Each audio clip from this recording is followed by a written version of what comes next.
Have you ever noticed that anger often arrives faster than reason, and when it finally fades, what remains is only exhaustion and regret? If you are someone who gets angry easily, feels irritable, or lives beside someone like that, stay here for a moment. This video is not here to blame you, but to help you understand why the mind feels unsettled and how to soften without forcing yourself to endure. Take a few quiet minutes for yourself.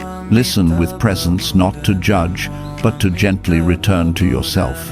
If you are looking for daily reminders that help your mind feel calmer and more at peace, like, share, subscribe, turn on the bell, so Zenlight wisdom can accompany you on the path of slowing down, living gently, and moving more lightly through a demanding world. No one who lives in this world has never been angry. Some outbursts of anger flare up very quickly, like a flame caught by the wind, consuming the whole field of consciousness in an instant. There are also smoldering angers that last for years without our noticing. When we look back, they have hurt too many people, ruined too many relationships, and eroded our own peace. A person who is quick-tempered or irritable is often not bad. They are tired, carrying many wounds within, and lacking a place of refuge inside themselves. In modern life, pressures surround people from every side. The pressure to make a living, the pressure of work, family responsibilities, and the invisible expectations of society. All of these pile up until the mind is tense, like an overstretched string on an instrument. When the mind does not get rest, a careless word is enough to set off an explosion of anger. When the inner self is not strong, even a small matter can become the cause of major arguments, hurtful words, and widening distances. Some people lose their temper because work doesn't go as they wish. Some are irritable because they are not listened to. Some are angry simply because they feel disrespected. Yet few stop to ask where this anger truly originates. We are used to reacting, to expressing, to venting outwardly, and rarely turn back to examine ourselves. From the viewpoint of Buddhist teachings, anger is not the true nature of a person. Each person's true nature is pure, gentle, and capable of love. Anger is only a state of mind clouded by ignorance, by an inflated self, by attachment to right and wrong, gain and loss, winning and losing. When greed, hatred, and delusion are not recognized, when the mind is swept away by delusive thoughts, anger easily flares up, and the more it flares, the more it burns away one's own merits. What is sad is that we are often most prone to anger with those closest to us.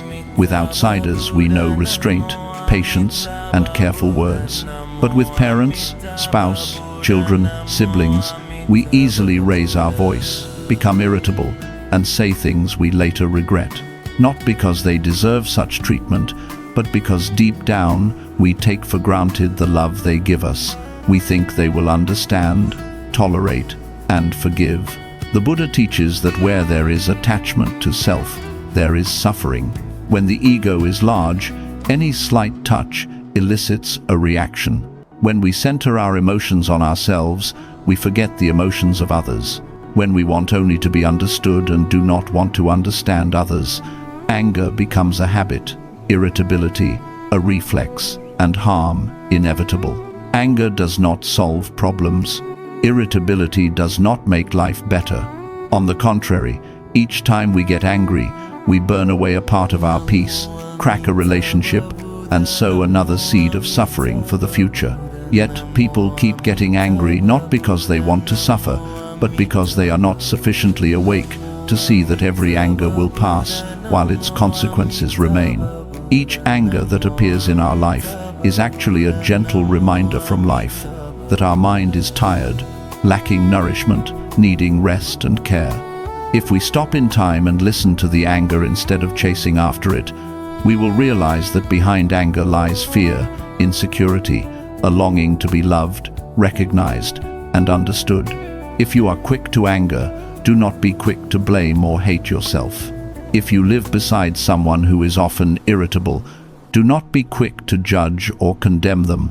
Everyone carries burdens in their heart that are not always spoken aloud.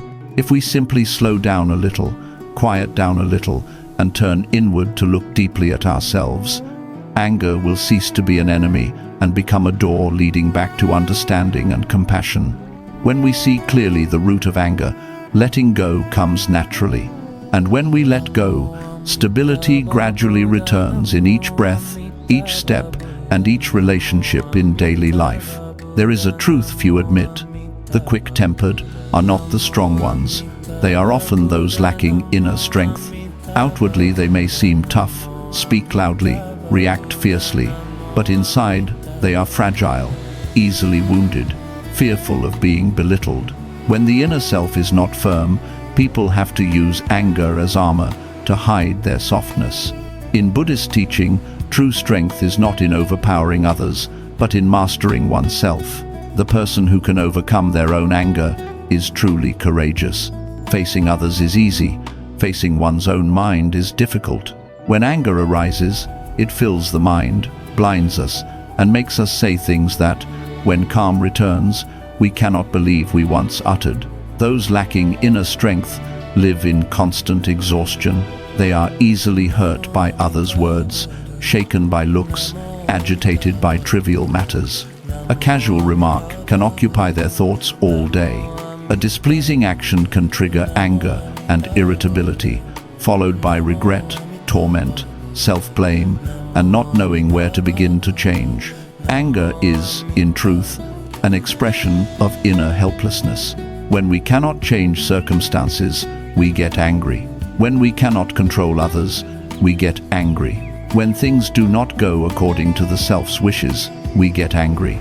But anger does not improve circumstances, nor make others understand us. It only narrows, hardens, and isolates our mind.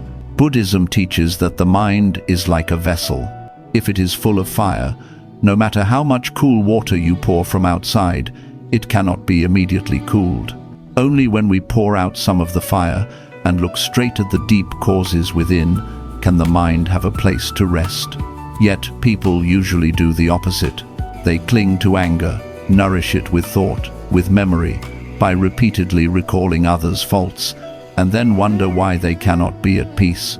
A person with inner strength knows how to stop before speaking, to be silent before reacting, to step back before hurting another.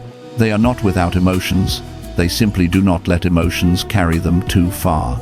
They understand that every word spoken in anger is like an arrow released irretrievable. No matter how many apologies are offered, the wound in another's heart may remain.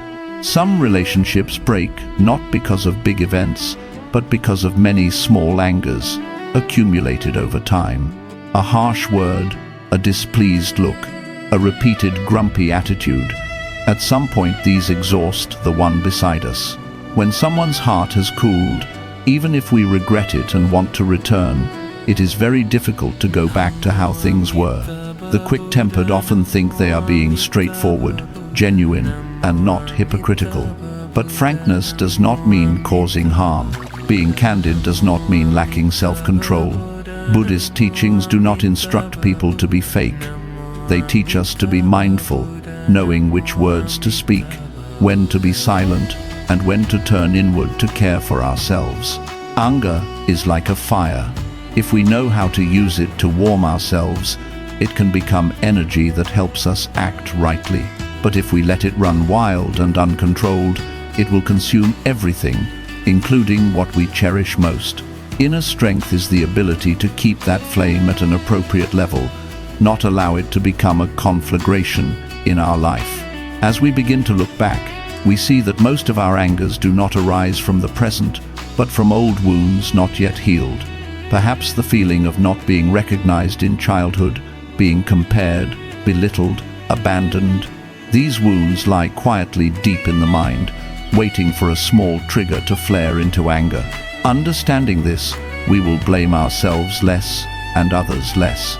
The person who angers us today may have merely touched an old pain we never had the courage to face. And if we do not return to heal at the root, even if circumstances change, anger will find another way to arise. Buddhism teaches that the greatest victory in life is not conquering others, but conquering oneself. Someone who can smile when insulted, keep a calm mind in adversity, and remain silent when anger rises, is truly strong. That strength is not loud or showy, but it is enough to keep the mind from being swept away by life's changes.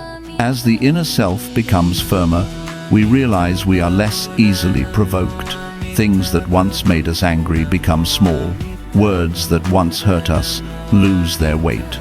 Not because life has become gentler, but because our mind has widened, deepened, and settled. From there, the path of transforming anger truly begins, not by forcing ourselves to be meek or to tolerate, but by understanding ourselves more, loving ourselves more, and from that place learning how to love others in a healthier way.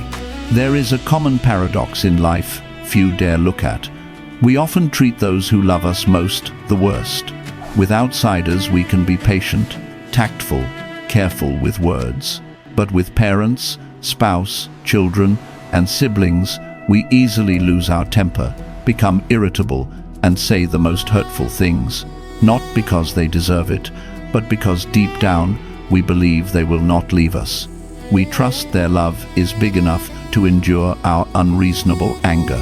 From the light of Buddhist teaching, this is a subtle form of attachment to self. When the ego is large, we regard the presence of loved ones as obvious, and their tolerance as something we are entitled to. We forget that they are human too, with limits and unspoken wounds. Each time we get angry, each time we are irritated, we draw away a portion of the merit in that relationship without knowing it. Some words spoken lightly by the speaker are heavy to the listener, especially when they come from someone close, someone we trust, someone we hold expectations for. A thoughtless remark can hurt someone for a long time. An outburst of anger can leave scars that last for years. And even when time passes and things seem superficially normal again, those scars remain, waiting for a gentle touch to sting. Buddhism teaches that speech karma is one of the heaviest karmas people often underestimate. Words show no blood, yet they can kill trust, cool affection, and break long-nurtured bonds. The quick-tempered and irritable are often unaware that each harsh word sows a seed of unease for their future. Some live their whole lives in regret, not because they did something great, but because they said too many words they shouldn't have in moments of anger. While our loved ones are still near, we think there is plenty of time to make amends. But when distance forms, when hearts cool, when silence thickens, it is no longer easy to return as before. We often think that being angry with loved ones is being real, not fake, being true to our feelings. But Buddhism does not teach us to live unbridled by emotion. It teaches us to live mindfully with our emotions. Emotions are not wrong to be present, but letting them dictate words and actions is different. The wise person recognizes their emotions without letting them dominate. Many family angers do not arise from big issues, but from small things accumulated over time. An unmet desire not spoken about, a longing not heard, a feeling of hurt unattended. All the build-up eventually explodes over a small matter. When the anger passes, what remains is often not relief, but emptiness, fatigue, a vague sense of loss we cannot name. Buddhism teaches that connections between people are limited. No relationship will last forever without being nourished by understanding and love. Each time we get angry for no reason, we thin that bond. Eventually the cord will snap, not from a single big event, but because it has been worn away by many small angers. When we begin to awaken, we realize that those closest to us are not places to unload anger, but places to practice. It is in our closest relationships, with people nearest to us, that we have the opportunity to see our hot-tempered tendencies clearly. And there we have the deepest opportunity to transform them. If we cannot practice within the family, it will be hard to practice elsewhere. Stopping oneself before uttering a harsh word to a loved one, remaining silent when emotions rise, stepping away from the space to let the mind settle. This is not avoidance, but a kind of wisdom. Only when the mind is calm can words carry healing. Only when the heart is soft do actions avoid harm. When we truly appreciate those beside us, knowing there are not always chances to make amends, to say sorry, to compensate, we naturally grow less angry. Not because we force ourselves to be kind, but because we cannot bear to hurt those who have endured so much for us. From that awareness, we gradually understand that preserving a peaceful relationship is far more important than winning an argument. Winning a remark may bring momentary satisfaction, but losing a relationship may bring lifelong regret. In Buddhist teaching, every action, word, and thought leaves an imprint karma. Anger is not just a passing emotion, it is a powerful type of karma because it arises from a mind of hatred, one of the three roots of suffering. When hatred arises, wisdom is clouded, compassion is pushed aside, and the merit previously accumulated diminishes. Some do many good deeds and help many people, but simply because they cannot control their anger and speak hurtful words, their merit can quickly decline. The Buddha taught that a single thought born of hatred can burn down a forest of good deeds. Not because the good deeds vanish, but because the fire of anger narrows the mind and leaves no room for wholesome energy to rest. When people live in anger, they often do not realize they are the first to suffer. Each time they are angry, the body tenses, breath quickens, heart beats faster, heat rises to the head. These reactions repeated over time damage health, disturb body and mind, make people easily fatigued, sleepless, and prone to illness. Suffering does not stop there. The karma of anger spreads through relationships, causing others to withdraw, become wary, and avoid closeness or sharing. Some complain that they live very lonely lives, have no one who truly helps, no one who understands them. They do not see that their needless angers, harsh words, and prolonged irritability have caused those around them to close their hearts. No one wants to stay long with someone constantly carrying tense, unpleasant energy. When good affinities are worn away, suffering naturally blossoms. Buddhism sees karma not to make people fearful, but to help awaken them. When we understand that each anger is a seed for future suffering, we become more careful with our emotions, not to suppress them, but to recognize and transform them. If we only suppress without understanding, the fire of anger remains. It simply waits to erupt. Anger also causes people to lose many good opportunities in life. In anger, we may say things that make others unwilling to cooperate. We may act impulsively and ruin work. We may hurt a precious relationship and later regret being unable to return to how things were. These losses are not accidental, but the result of anger's karma accumulated over time. Some ask why, if they do not do evil or harm others, life is still full of difficulties. Buddhism teaches that refraining from evil is not enough. We must also examine whether our minds are often filled with hatred. Anger, even if not immediately harming others, pollutes the mind, makes us view life through a distorted lens, react defensively and combatively, and thereby create unfavorable circumstances for ourselves. When the fire of anger flares, it not only burns others, but also consumes our clarity. Decisions made in anger often have long-term consequences. A single sentence can destroy trust built over years. A rash action can change the course of a life. And when karma ripens, one must face and learn one's lesson. But Buddhism always opens the way to transformation. Karma is not immutable fate. Karma created day by day can be transformed day by day. Each time we recognize anger at its first sign, each time we choose silence over a hurtful word, each time we return to the breath to calm ourselves, we thin out the karma of hatred and preserve merit for ourselves. The person who can keep a calm mind amid annoyances quietly accumulates great merit. No one sees or praises it, but blessings come at the right time. Perhaps a relationship is reconciled, perhaps an unexpected opportunity appears, perhaps a gentle peace arises in the heart that we never had before. All of it begins with our willingness to stop before the anger within us. When we deeply understand that anger not only makes others suffer, but also makes ourselves suffer now and in the future, we will no longer take it lightly. We will begin to treat anger as a signal to be heard, not as a weapon to unleash on others. From that, the path of letting go, transforming, and resting in peace gradually opens before us. Letting go of anger is not accomplished overnight, nor by forcing oneself to be meek or submissive.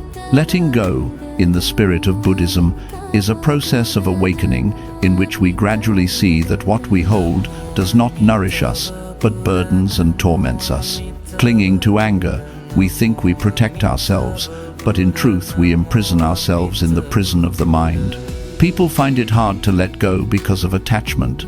Attachment to a wounded ego, to being right or wrong, to the desire that others understand or change to suit us. When those wishes are unmet, we become angry. But if we look deeply, we see that no one is obliged to live by our desires, and no one can fully understand what we do not speak. When we understand this, anger naturally subsides because its root has been illuminated. The Buddha teaches that letting go is not losing, but gaining. Letting go of anger lightens the heart. Letting go of resentment frees us. Letting go of unrealistic expectations brings peace. People fear letting go because they think letting go is losing, weakness, allowing others to take advantage. In fact, letting go is choosing not to carry unnecessary burdens on an already weary path. Some hold on to anger for years, thinking they are remembering so as not to be hurt again. But clinging to it causes them to live in tension, guardedness, and suspicion. The mind has no space to receive good things because it is filled with painful memories. When we do not let go, the past repeats in the present and colors the future with unease. Letting go does not mean forgetting or denying what happened. Letting go means accepting that the past cannot be changed, but how we carry it can. We can carry the past as an unhealed wound or as a lesson to help us grow. That choice is in our hands, not in the hands of others. Buddhist practice teaches us to return to the breath whenever the mind is unsettled. The breath is the bridge between body and mind. When anger arises, if we recognize it and return to the breath in time, anger will not have the power to sweep us away. Just a few mindful breaths give the mind space to settle, to see more clearly, and to avoid saying or doing what we will later regret. Sometimes letting go of anger is simply choosing silence, not silence out of fear, but silence out of understanding that words at that moment will not bring benefit.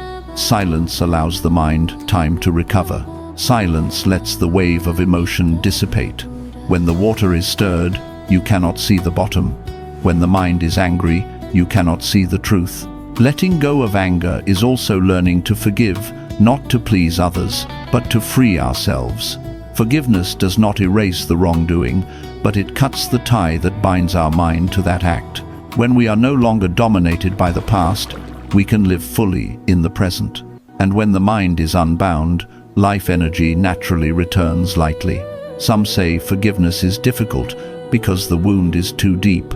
That is true. But Buddhism teaches that no one can heal our wound unless we want it to be healed. Forgiveness is a gift we give ourselves first.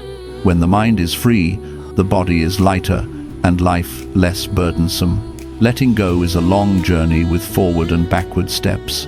There will be days when we think we have let go a lot, and then a small incident brings anger back. That does not mean failure. It means learning. Each time we recognize anger a bit earlier, each time we return to the breath a bit faster, we move forward on the path of awakening. When we are patient with ourselves, without blame or forcing anger, gradually loses its power. It ceases to be a burning flame and becomes a signal reminding us to care for our inner life. From there, we see that peace is not remote, but the natural state of a mind no longer stretched by attachment and resentment. When the mind is calm, life naturally lightens. When the heart is gentle, the world becomes less harsh. Living with that awareness, even amid life's upheavals, we can smile, breathe softly, and walk peacefully. Letting go of anger does not make us less valuable. It makes us deeper, no longer needing to prove anything or win every point. We move through life with a lighter, freer, and more serene manner. In that serenity, we truly feel the meaning of an awakened, fulfilled life. Transforming anger in daily life does not begin with great gestures, but in very small, ordinary moments we often neglect. The moment we first feel irritation, when the breath quickens a bit, when our voice wants to rise. If we notice these early signs, anger will not have the chance to grow and overwhelm the whole mind. Buddhism does not teach us to eradicate emotions, but to live with them mindfully. When anger appears, instead of asking why others are that way, we try asking ourselves what we are feeling. Perhaps fatigue, perhaps hurt, perhaps disappointment, perhaps fear. When we name the true emotion beneath the anger loses its terror because it is only the outer garment of an unhealed pain. In such moments, the most important thing is not to make others understand us, but to understand ourselves first. Just a few minutes returning to the breath, relaxing the body, slowing the heartbeat, and letting thoughts quiet will allow the mind to settle. When the body settles, the mind follows. When the mind settles, we naturally know what to say or when to be silent. Some days the simplest practice is simply not speaking when angry, not out of fear or submission, but because words in that state do not arise from clarity. Silence does not make us lose out. It helps us preserve merit for ourselves and the relationship. Many hurts in life do not come from big actions, but from small words spoken at the wrong time. Transforming anger also means learning to live slowly in a hurried world. When everything demands quick reactions, immediate replies, and instant decisions, anger rises easily. But if we give ourselves permission to slow down, to think longer, and not to respond immediately, we will find ourselves less swept away by emotion. Slowing down does not make us fall behind. It helps us stand more firmly. An important practice in Buddhism is to see others with eyes of understanding and compassion. When someone irritates us, remind yourself that they too are suffering in their own way. No one loses their temper when truly happy. No one is irritable when their mind is peaceful. Recognizing this is not to excuse wrongdoing, but to soften our heart, reduce confrontation, and ease tension. When the heart softens, anger naturally weakens. Transforming anger requires patience with ourselves. There will be days we do very well, and days we revert to old anger. That does not mean failure. It means we are on the path of learning. Buddhism is not a path of perfection, but of continuous awakening. Each time we notice our anger and return to apologize. Each time we stop after saying too much, are steps to be treasured. Daily practice also means creating needed periods of rest. Take a little time each day to sit quietly, do nothing, think of nothing, just follow the breath and sense body and mind. When the mind rests regularly, negative energies do not accumulate as much, and anger has less ground to arise. A well-nourished mind is not easily provoked by small things. Transforming anger is inseparable from caring for the body. When the body is exhausted, the mind is hard to settle. Lack of sleep, irregular eating, prolonged physical tension make anger more likely. Mindful living is also living in balance, knowing when to rest and listening to the body's signals so we do not push ourselves to the limit. Gradually, as practice becomes habit, we will find ourselves less reactive.